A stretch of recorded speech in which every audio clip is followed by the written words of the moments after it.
Bismillahirrahmanirrahim.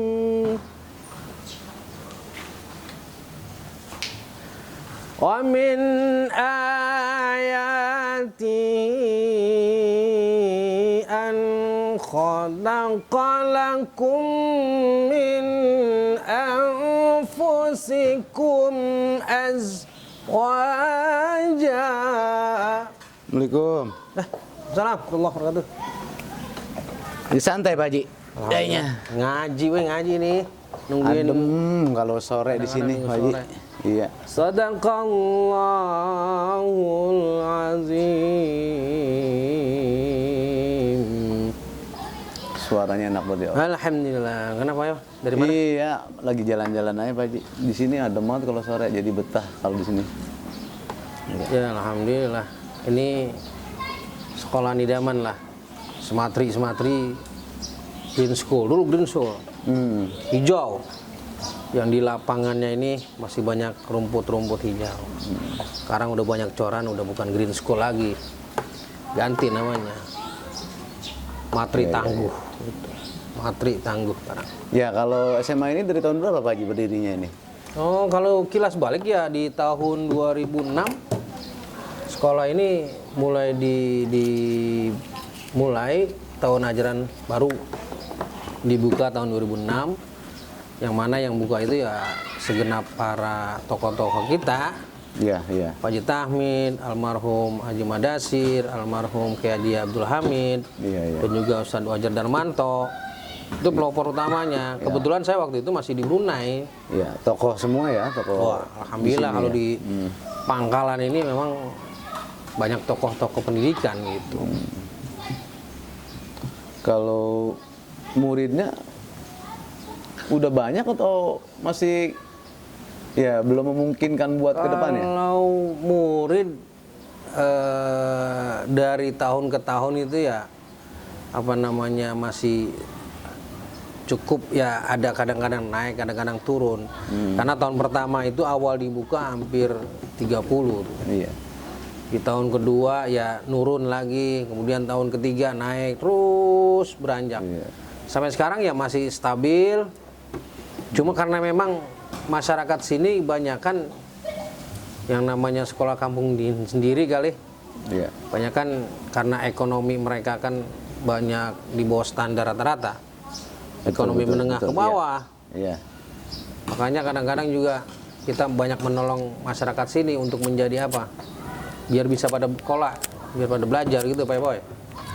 Karena memang kalau ya termasuk Pak Boy juga adik-adiknya suka generasi-generasi sini juga. Iya, alumni betul. sini. Alumni sini, adik saya juga alumni sini. Makanya saya iya. iseng-iseng pengen jalan-jalan sore, ngeliat sekolah kayaknya adem banget. Saya kan lihat perkembangan juga di wilayah. Kalau kita kan memang jalan kita buntu nih, dari ujung sana sampai sana udah buntu. Jadi kan akses jalannya memang sulit. Ya, saya perhatikan juga perkembangan siswa-siswinya belakangan ini ada peningkatan, ya mungkin adanya sedikit perumahan yang sudah bermunculan di Sukamekar gitu. Iya. Ya, harapan saya juga ke depannya Sebelum ini menjadi sebuah kemajuan, kita juga sering berpikir bagaimana nih dengan guru-guru agar apa namanya meningkatkan kemasan sekolah ini bisa dipinat orang gitu. Iya. Cuma 2 tahun kebelakangan kemarin tuh ya cukup drastis lah sebelum adanya sebuah perubahan. Iya. Karena memang masyarakat sini rata-rata lulusan MTS kita ini ya melihatnya masih sebelah mata gitu, belum di mana harus belajar gitu. Kebanyakan mereka ikut teman keluar, kemudian giro pengen bawa motor, yang namanya anak sekarang kan gitu. Betul, iya. Trennya. Betul. Cuma memang di latar belakangi wilayah kita ini di latar belakangi oleh 2 sungai, Pak. Iya. Ada Sungai Bekasi kan tahu sendiri, ada Sungai Kali Cibel gitu.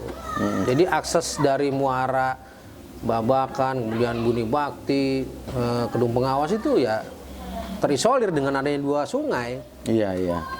Kemudian banjir juga nyampe ke sini ya. Wah, lumayan dah. Banjir juga nyampe di Dulu sini. mau banjir Iya. sering terjadi, hampir program tahunan dah itu mah. Iya, udah rutin Banyak sekolah-sekolah yang banyak itu apa namanya pada rusak dan sebagainya, properti-propertinya pada onyet, ya kurang baik lah artinya.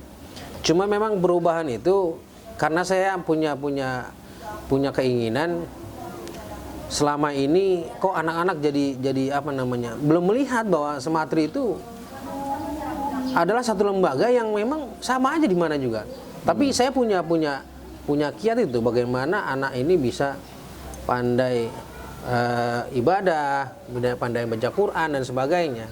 Satu yang jadi sorotan saya adalah bagaimana ya kebetulan kan sekarang sudah ada pesantren nih, pondok pesantren Al-Quran Al-Ihsan.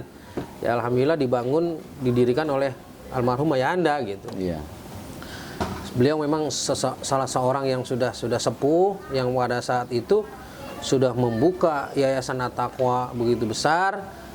Lembaga pendidikannya juga sampai sekarang sudah kita tahu kan. Iya, betul. Dari RA, TK, kemudian juga ada MI, MTS dan SMA. Iya, iya.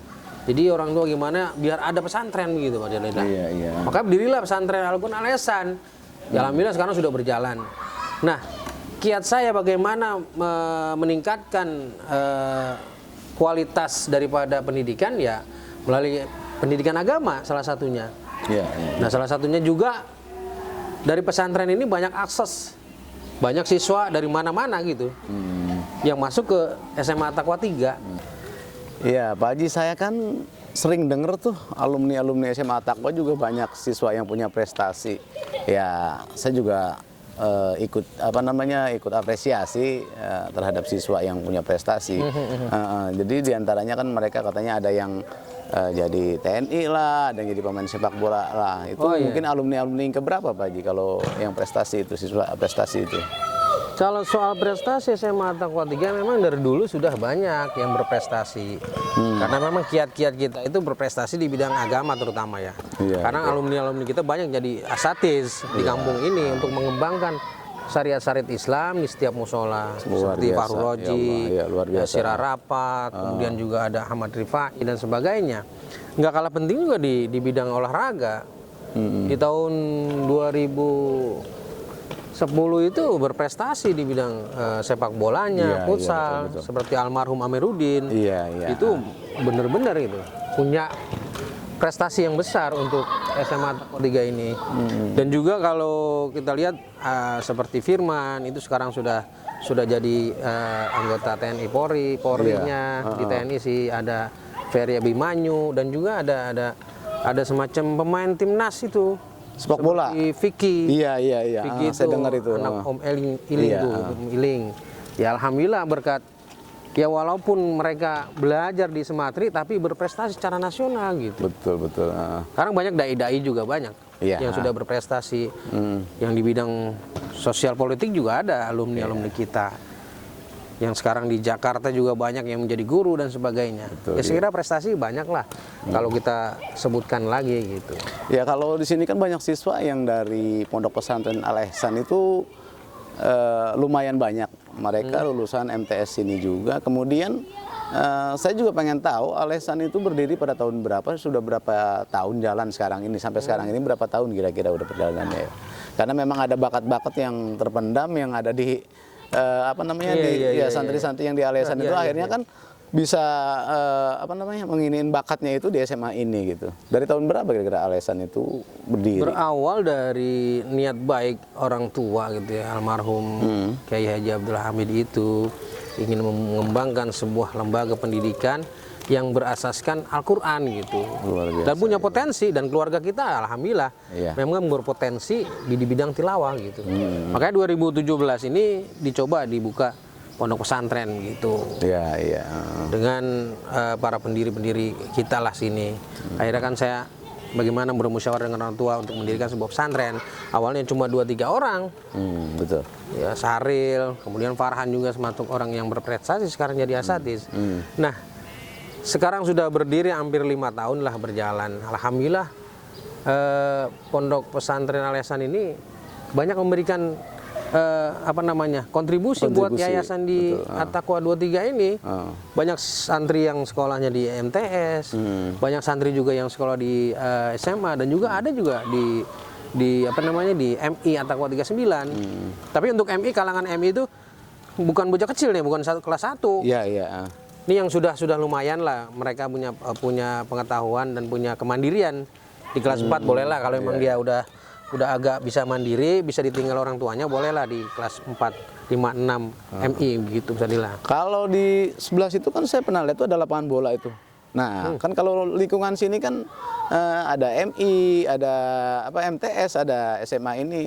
Berarti dari satu lingkup dengan Yayasan At-Taqwa atau gimana Pak Haji? Kalau lapangan itu memang milik Yayasan At-Taqwa 23. Iya. Dan lembaga pendidikan formalnya. Iya. Dan saya pikir ini adalah satu lembaga yang memang berkolaborasi. Bagaimana memajukan yayasan ini. Akhirnya kan didirikan sebuah pesantren. Iya, iya. Dan itu sangat membantu baik kegiatan santri ataupun anak siswa-siswi MI, MTS, SMA untuk kegiatan olahraganya. Iya, iya.